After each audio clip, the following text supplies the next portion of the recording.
বন্ধুসকল, আজি আকৌ প্ৰশ্ন উত্তৰ শিতানত মই আপোনালোকৰ বাবে কেইটামান প্ৰশ্ন লৈ আহিছোঁ, যিবোৰ প্ৰশ্ন কম্পিটিটিভ এক্সামছত আহিব পাৰে, লগতে পাৰ্চনেল ইণ্টাৰভিউটো সুধিব পাৰে।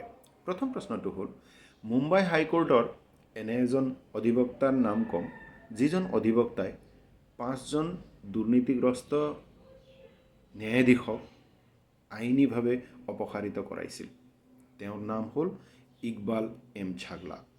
2 নম্বৰ প্ৰশ্ন হ'ল, অসমৰ এনে এখন জিলাৰ নাম ক'ম যিখন জিলাত আজিলৈকে ৰেলৰ সংযোজন হোৱা নাই। উত্তৰ হৈছে দৰং জিলা।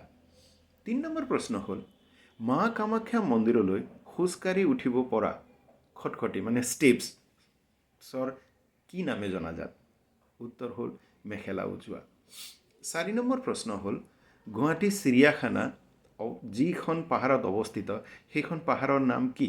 উত্তৰ হ'ল জাপৰি গোপ। ধন্যবাদ।